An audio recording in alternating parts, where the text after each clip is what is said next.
Moje ime je Boris Krištofek. Kot zoolog sem zaposlen v Prirodoslovnem muzeju Slovenije in na znanstveno-raziskovalnem središču Koper. Zahvaljujem se organizatorjem Darwinovega dneva za povabilo, da ob tej priložnosti spregovorim nekaj besed, čeprav moram reči, da me je povabilo spravilo precejšnjo zadrego. Spomnil sem se namreč besed svojega prijatelja slikarja, ki pravi: v slikarstvu je že vse narejeno. Naredili so, kar je mogoče, in naredili so bolje, kot znamo mi danes. Torej, kaj jaz sploh lahko še povem, tudi glede na vse, kar je bilo o Darwinu že zapisanega in kar so tudi ob tej priložnosti v Sloveniji povedali mnogi eminentni raziskovalci in raziskovalke, ki so se pač na tem Darwinovem dnevu že zvrstili. Najprej za začetek bi rad izpostavil nekaj kontroverznosti, ki so povezane z velikim imenom Charlesa Darwina, in ena od njih je tudi vloga Alfreda Rusella. Namreč nobenega dvoma ni, da sta ta dva raziskovalca sočasno prišla do istega spoznanja glede evolucije organskega sveta in da je bil Wallace dokazljivo nekaj korakov pred Darwinom, da pa je danes zelo zamolčan. Naslovnik tega članka, ki je bil objavljen leta 2013, je zgovoren in niti ni edini. Tako da se mi zdi zelo primerno, da se ob tej priložnosti poklonim spominu obeh velikanov naravoslovja, Charlesa Darwina in Alfreda Wallacea. Bila sta sodobnika, sicer zelo različna po družbenem statusu in tudi po načinu, kako sta do spoznanja prišla. Danes omenjamo predvsem Charlesa Darwina, čeprav na primer odlikovanje medalja Linejevskega društva upodablja oba raziskovalca na eni in na drugi strani. Medalje imajo seveda dve plati, dejansko in preneseno. Seveda ima Linejevsko društvo zelo dobre razloge, da poudarja pomen Wallacea pri razkritju te skrivnosti, največje vseh skrivnosti. Namreč, in to, kar je tudi slabše poznano v javnosti, ideja o evoluciji organskega sveta je bila prvič predstavljena na Linejevskem društvu v Londonu 1. julija 1858, to se pravi dobro leto pred tem, ko je 24. novembra 1859 dejansko izšla tudi Darwinova knjiga o izvoru vrst. Predstavitev ideje je napovedal Thomas Bell, predsedujoči. Zdaj berem prevod, kakor je zapisan v publikaciji Linejevskega društva iz tega leta. Prebral je pismo Charlesa Lyella in doktorja Hookerja, ki je bilo naslovljeno sekretarju kot uvod v sledeče dokumente o zakonih, ki vplivajo na nastanek varietet, ras in vrst. In to so bili izvleček rokopisa Charlesa Darwina o vrstah, ki je bil nazadnje prepisan leta 1844, povzetek pisma, ki ga je Darwin posredoval A.C. Grayu, bostonskemu botaniku in tako naprej, in pa potem tudi esej o tendenci varietet Alfreda Wallacea, ki je bil pa že objavljen v zoološkem časopisu.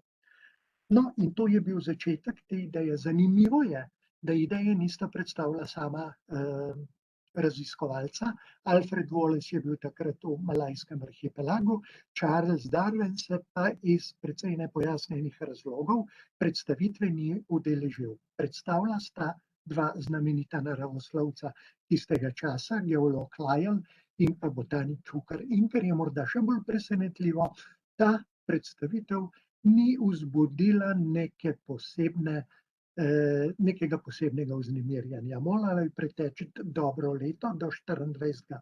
novembra 1859, ko je pa potem izid Darwinove knjige deloval kot prava detonacija. No, darvinizem je za nas biologe tako rekoč dogma. O njej sem slišal, že zanimala me je narava, o njej sem slišal že kot predšolski otrok in me zelo pritegnila. Učil sem se jo v osemletki, učil sem se jo v gimnaziji in seveda na univerzi, kjer sem delal izpit iz evolucije pri spoštovanem akademiku, profesorju Borisu Sketu, ki je tudi že naslovil Slovence ob mednarodnem dnevu Charlesa Darwina leta 2017. No, in ta teorija mi nikoli ni povzročala nekih posebnih težav in mislim, da nikomur od mojih kolegov in kolegic. Sprejeli smo jo kot gotovo dejstvo.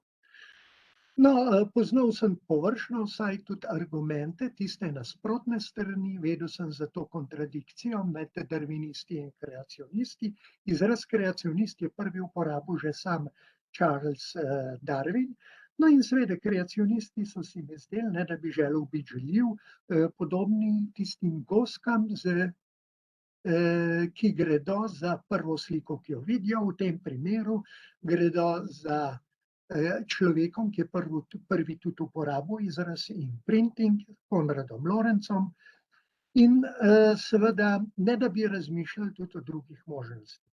Seveda je pa, moral sem dopustiti tudi možnost, da sem sam ena takšnih gosk, le da gre v drugo smer, za drugo idejo, ki se ji reče darvinistična. Skratka, da se dve ideji tukaj popolnoma razhajata in da nista zmožni med sabo komunicirati.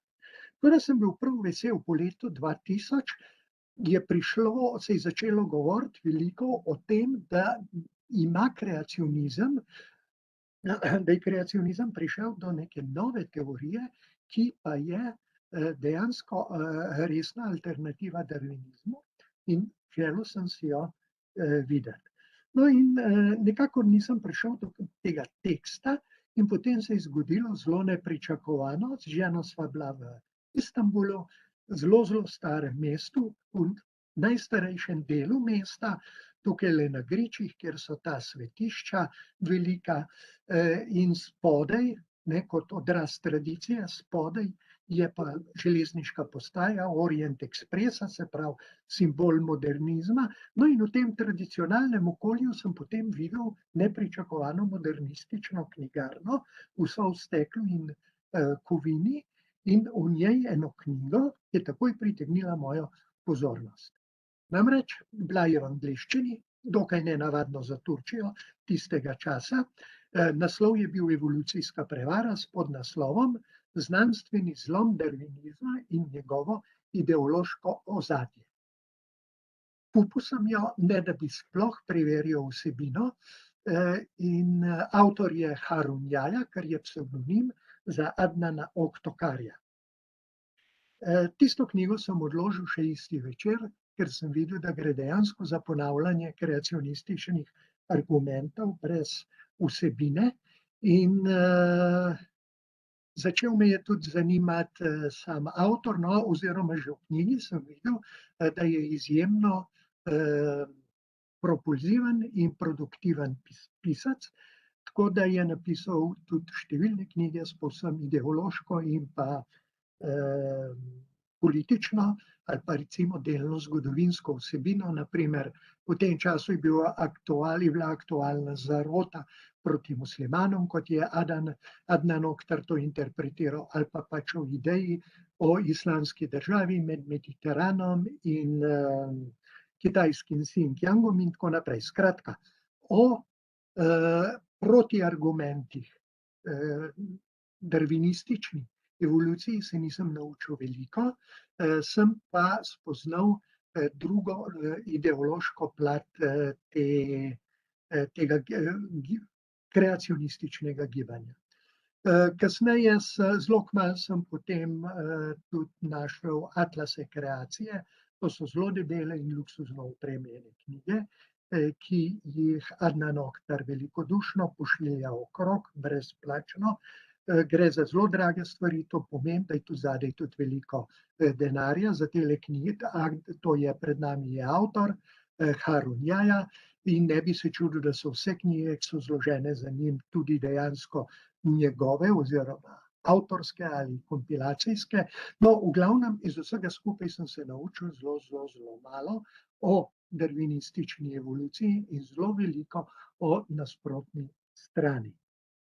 Veliko več sem se o tem spopadu dveh vizij naučil iz knjige, ki sploh ni bila prirodoslovna, naravoslovna, Karen Armstrong, Bitka za Boga, ki sem jo po naključju kupil v Sarajevu v prevodu v bošnjaški jezik. No, in iz te knjige mi je postalo zelo jasno, da je radikalizacija treh svetovnih religij pravzaprav posledica zmage scientizma ob koncu 19. stoletja in da je darwinizem samo eden najbolj očitnih eksponentov tega scientizma. Karen Armstrong govori tudi o dveh zelo zanimivih konceptih, dveh zelo zanimivih poljih naše zavesti o logosu in mitosu. Namreč, da mi ne moremo, da mi pravzaprav logos, racionalni del možganov, seveda potrebujemo, da pa ta racionalen del v nasprotju z pričakovanji scientizma ne more v celoti zamenjati tistega mitosa. To se pravi, naše predstave o nekih resnicah, ki morda sploh niso dokazljive, mi pa vanje vseeno verjamemo. Da je svet smiselen, da je smiselno življenje, da so ljudje okrog nas dobri in tako naprej. Skratka, Karen Armstrong trdi, da naši možgani za normalno delovanje potrebujejo oba pola in naslednji dokument je pa seveda analiza dejanske vsebine spopada med kreacionisti in evolucionisti. Ena najboljših knjig, ker sem jo na to temo prebral, je Zanikanje evolucije s podnaslovom Kreacionizem, scientizem in narava znanosti. No, in tukaj avtor Massimo Pigliucci, ameriški Italijan, dejansko govori o tem, da mi morda učencem že od osnovnega nivoja naprej premalo posredujemo zavest o dejanski naravi znanosti. Mi jim lahko govorimo o darwinizmu in podobno, ampak pomembno je, da oni tudi razumejo naravo znanosti. Kreacionizmu, vse, kar sem zvedel o kreacionizmu, je bilo v glavnem iz tujine in na Slovenskem se ni zgodilo nič posebenega, vse do leta 2005, ko sem na straneh Znanost, priloge Znanost, dnevnika Delo, prebral na 3 straneh intervju o dvomih o darwinizmu, ki jih je izrazil dr. Bernard, namreč o pomanjkljivostih evolucijske teorije. Dr. Bernard je biokemik na Univerzi v Cambridgeu, skratka človek, ki očitno pozna molekularno osnovo evolucijske teorije, vendar sem ob prebiranju tega teksta zelo hitro prišel do spoznanja, da gre v osnovi za kreacionističen pristop.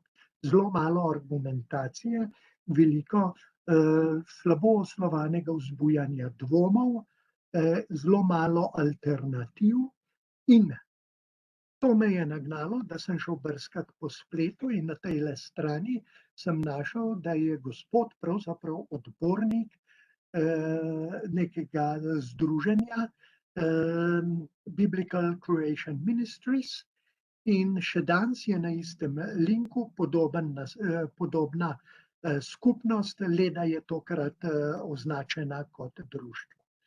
No, in to me je seveda napotilo, da sem se obrnil na Delo in v naslovu kukavičje jajce kreacionizma povezal argumente proti takšnemu načinu razmišljanja. No, sestavek sem sklenil z vprašanjem, ali je uredništvo priloge Znanost kukavičje jajce kreacionizma kupilo kot zdravo kritiko darvinizma ali pa nam ga kot takšno prodaja. Skratka, ali uredništvo priloge Znanost, to je zelo pomembno, verjame v kreacionizem in nam ga poskuša podtakniti, ali ne razume razlike med kreacionizmom in darvinizmom. In odgovor, ki je sledil, je bil zelo zanimiv. Namreč odgovoril je sam urednik te znanstvene priloge, in sicer najprej je trdil, da je v mojem sklepanju nekaj napak, in ki zahtevajo pojasnila, in sicer, da doktor Bernard ni skrival, da je veren, in že ta prvi argument je skrajno sumljiv. Namreč zelo popolnoma irelevantno je, ali je doktor Bernard veren, neveren, agnostik, karkoli. Pomembno je, kakšna je njegova argumentacija. Papežema Piju II. In Janezu Pavlu II. Ne moremo očitati pomanjkanja vernosti, pa sta kljub temu oba sprejela darvinistično evolucijo kot znanstveno razlago žive narave. No, urednik nadalje meni, da je najslabše, kar lahko storimo, če dogmatično priznavamo le eno teorijo in vseh drugih pogledov in morebitnih dvomov nočemo poslušati. Seveda se z urednikom strinjam. Konfrontacija različnih mnenj je zelo pomembna. Vseeno pa menim, da v prilogi Znanost ne moramo enakovredno obravnavati dveh vizij.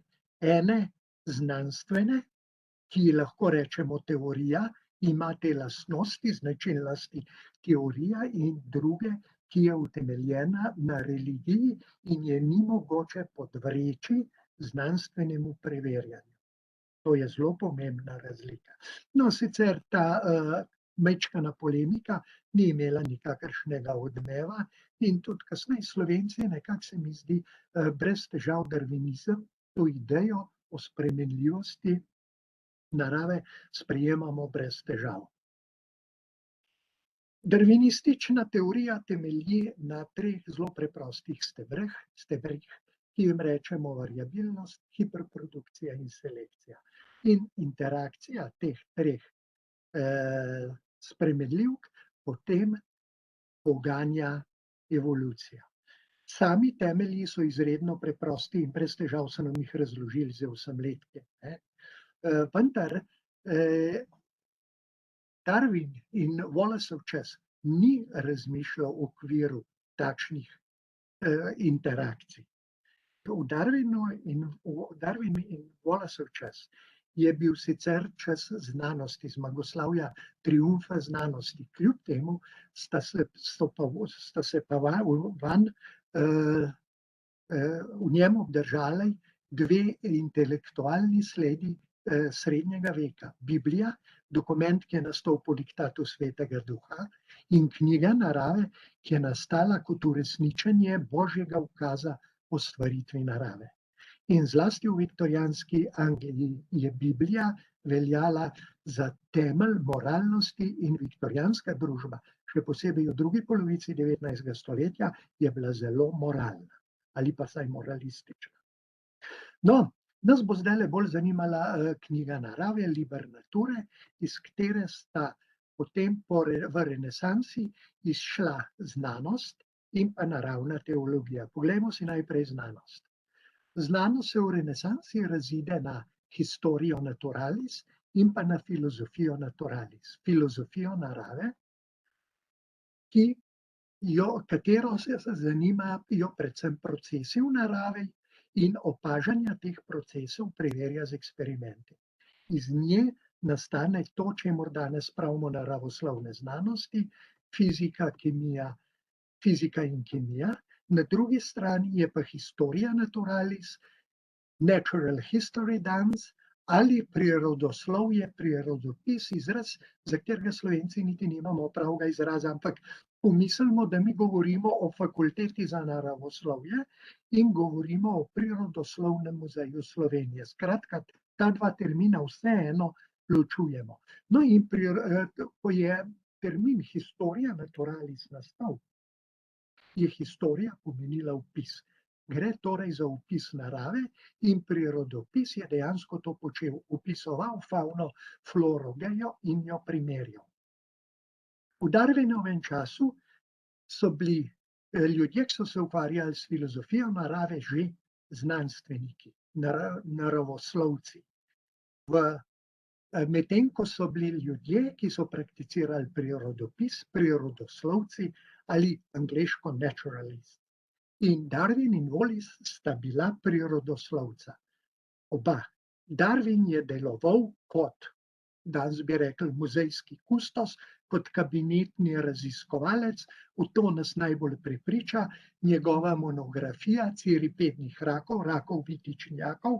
On je dejansko obdelal sistematiko in anatomijo, to je bila monografska obdelava rakov vitičnjakov sveta v monografiji, ki je debela 700 strani. Tam je vrste natančno popisal, jih ilustriral, ilustracij seveda ni delal sam, postavil njihove diagnoze, celo v latinščini in tako naprej. Tipično prirodoslovno delo. Tudi, če Darwin ne bi postavil teorije evolucije, bi ga že samo to delo označilo kot velikega naravoslovca. Zaradi evolucije je seveda izjemen in edin. Darwin je bil recimo izurjen v tehnikah taksidermijskega prepariranja živali, temu, čemur mi pravimo gatenje, šopanje živali, in isti veščini je bil tudi usposobljen Wallace, ki je celo deloval kot zbiratelj prirodnin, katere je potem prodajal muzejem in drugim zbirateljem in se s tem preživljal. Tole je ta primer vodomca z otoka Bornea, je etiketiran z Wallaceovimi etiketami. No, prirodopis tistega časa je pa temeljil na sistemu narave Karla Linneja. Zanimivo, teorija nastanka vrst potom naravnega izbora, ki je bila prvič predstavljena leta 1858, je natanko stoletje,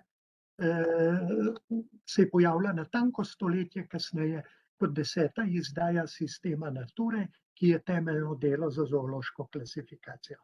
No, Linne je dal sodobnikom, prirodoslovcem močno orodje za poimenovanje in klasifikacijo raznovrstnosti živega sveta, manjkala je pa razlaga. Prirodoslovci so zbirali, pisali imena in potem sortirali v razne predalčke, resnične ali namišljene, in znanstveniki tistega časa, fiziki in kemiki, so jih imeli komaj kaj več kot za filateliste.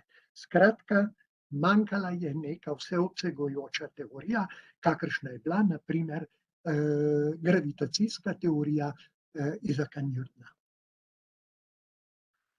No, in takšno teorijo sta dala Darwin in Wallace, na primer v konkretnem primeru izvor iz skupnega prednika, bitja so si podobna, zato ker imajo skupen izvor, ker so si bližja v rodoslovnem drevesu. Levo skico seveda vsi poznamo, gre za enega prvih kladogramov, ki ga je Charles Darwin skiciral že leta 1837 in napisal: mislim, da bi tako lahko potekal razvoj. 20 let preden je objavil knjigo o izvoru. Na desni strani je pa prvo razvojno, hipotetično razvojno drevo neke skupine živih bitij, ki je šlo leta 1859 v knjigi v delu o izvoru vrst. In zanimivo, to je edina ilustracija, ki je objavljena v tem delu.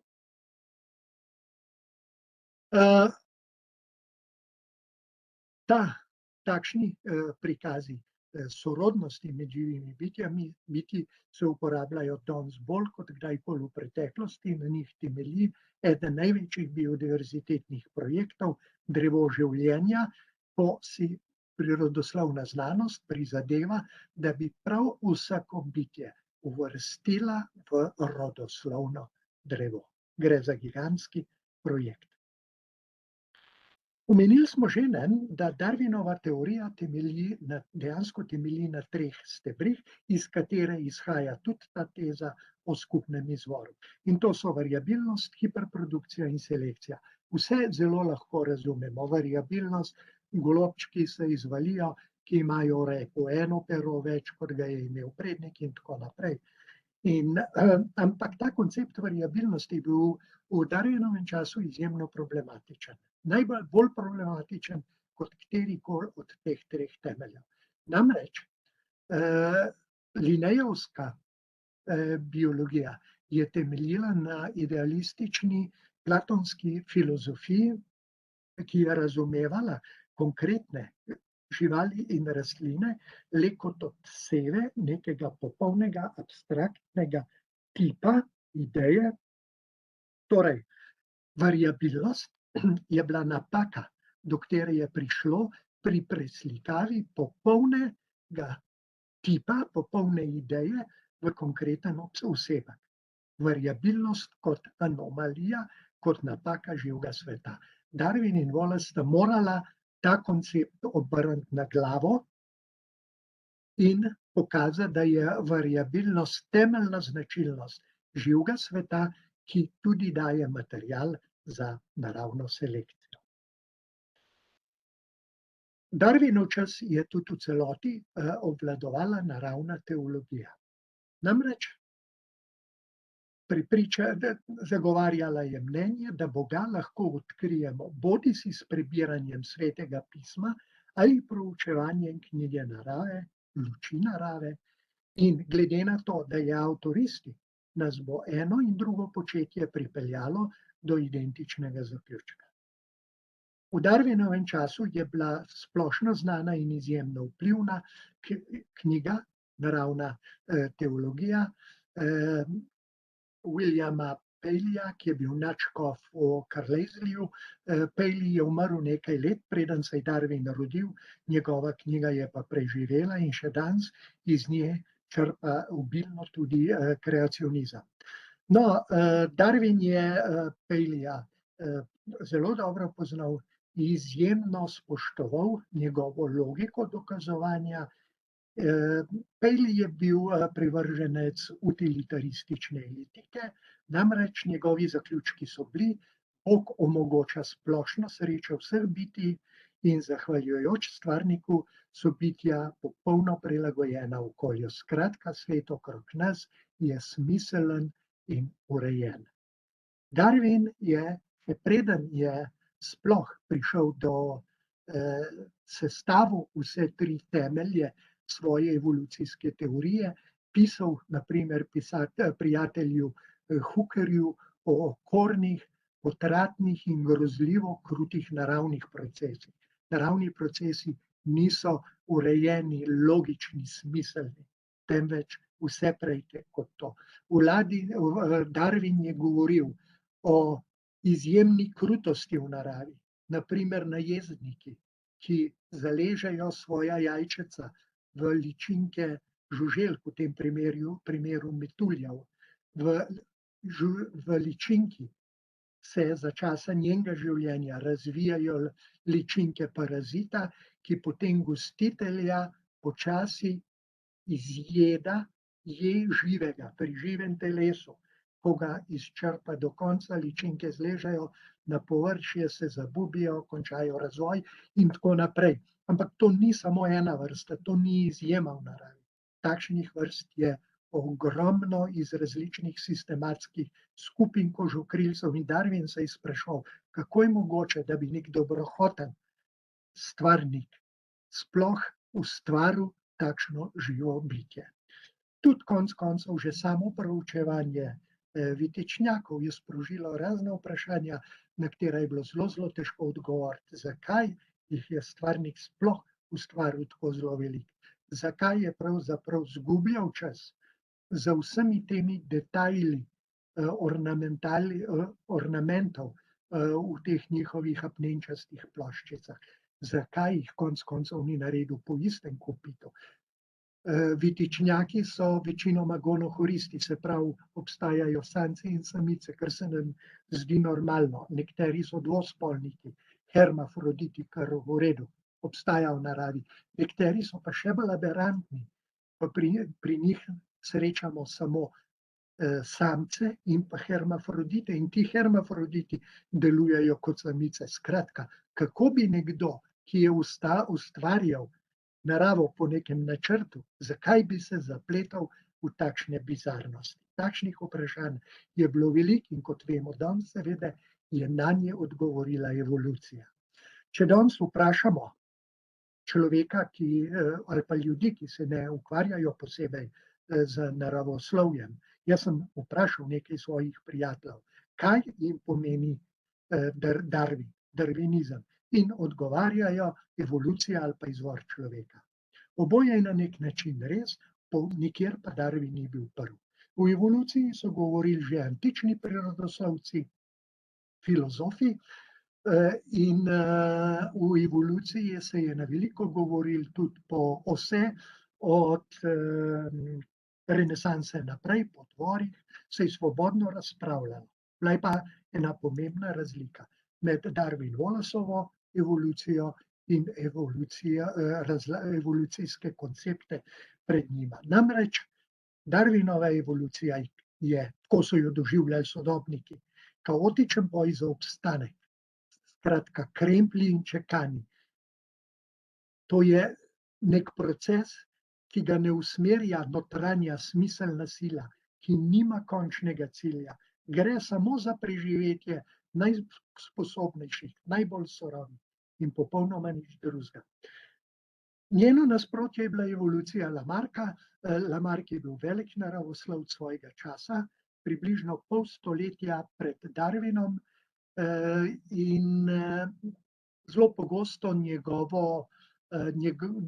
koncept evolucije zreduciramo na nekaj bizarnih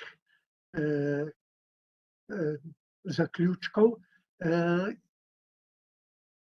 Dejansko je bil Lamarck prvi človek, ki je postavil sintetično neko sintezo evolucije, sintetičen pogled v evolucijo.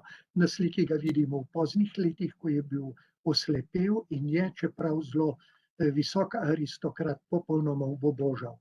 No, Lamarckova evolucija je smiselna.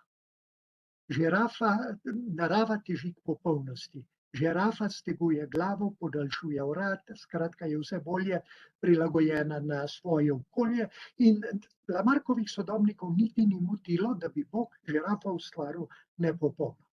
In da se je potem šele potom nekega procesa sama, da je popolnost dosegla sama. Lamarckova teza evolucije je zelo zanimiva. On je namreč trdil, da obstajata v živem svetu dve sili. Ena teži k večji kompleksnosti in to jo ponazarja modra črta, ta pripelje do gradbenih tipov ali do debel živega sveta, in ta debla so potem urejena hierarhično, lestvičasto. Od infuzorijev preko črvov, žuželk in tako naprej do vretenčarjev kot najvišji. Znotraj vsakega gradbenega tipa pa deluje adaptivna sila, namreč bitja se na tem nivoju prilagajajo svojemu okolju, tako kot se je prej žirafa, in na ta način nastanejo rodovi in vrste. No, drug vidik, ki ga združujemo z imenom Darwina, je izvor človeka. Dejansko je Darwin o tem pisal, tam je postavil tudi izjemno pomemben koncept spolne selekcije. No, Darwin je v ko je razlagal izvor človeka, dejansko samo sledil konceptu izvora iz skupnega prednika, ne. Vseeno to povezovanje človeka z opicami na način, kot ga je predstavil Darwin, za takratno družbo ni bilo sprejemljivo. Čeprav Darwin sploh ni bil prvi, ki je človeka povezal z živalskim svetom, recimo Linné je uvrstil človeka v sistem narave, med živali, med prvake, res ga je dal na prvo mesto, vendar Linnéjev sistem nature je pravzaprav katalog božje kreacije. In Linné sam v teh delih zelo pogosto se hvali stvarnika zato, da ga je postavil v svet, ki je tako bogat z oblikami življenja, o stvarnik, kako mogočna so tvoja dela in podobno. Skratka, gre za nek tekst, ki je dejansko nastal samo kot klasifikacija tiste knjige narave, božje stvaritve. Skratka, človeka je tudi, če je uvrščen v sistem narave, še vedno lahko ustvaril Bog. Ta dva pogleda se nista izključevala. Darwinov človek pa izvira iz živalskega prednika, to se pravi, stvarjanje po božji podobi enostavno ni več mogoče. In to je bilo pri vsem skupaj najbolj bodeče. No, kakor že bodi, Darwin je padel v čas scientizma in dejansko družba je ob koncu 19. stoletja verjela, da so stare religije preživete, da jih bo nadomestila scientizem, da bo naše življenje ne samo tehnologije v celoti, temveč tudi družbeno življenje v celoti bodo obvladovale znanosti in to lahko vidimo. Eno upodobitev, ki je nastala veliko kasneje, je pa primerna. Gre za Poslednjo večerjo, kjer stoji kot Jezus Kristus Albert Einstein, okrog njega je 12 apostolov in na skrajni desni je tudi Charles Darwin.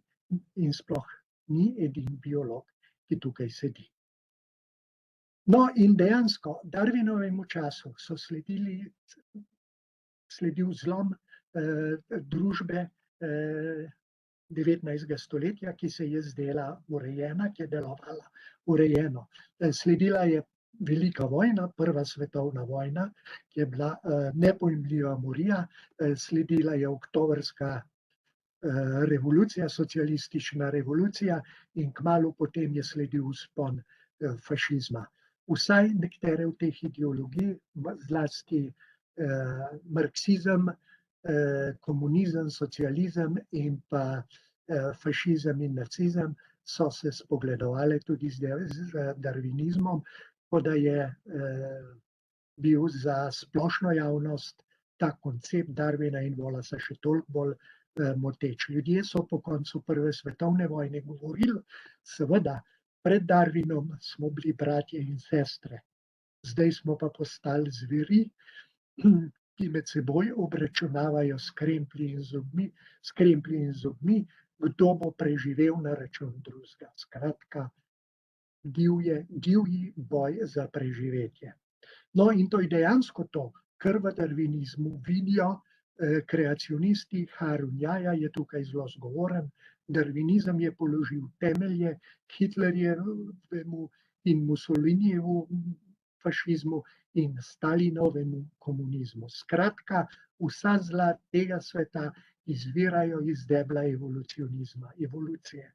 Humanizem, rasizem, paganizem, abortus, nacizem, New Age religija, radikalni feminizem, brezbožne filozofije, komunizem, evtanazija, spolne perverzije, pornografija, kult mamil. Ni negativnega družbenega pojava, ki ne bi izhajal iz evolucije. No in prav to, ta materializem še danes nedvomno razvaja kreacionizem od darwinizma. In dober predstavnik tega je Richard Dawkins, bleščeč biolog, bleščeč znanstvenik, ki je naredil svoje ime z knjigo Sebični gen, ki jo večina saj izobražene javnosti pozna, čeprav si zelo malo pod konceptom predstavlja. Dejansko je Dawkins razširil darwinistično evolucijo z osebkov tudi na gene. Ampak ta koncept ni bil ničemer sporen.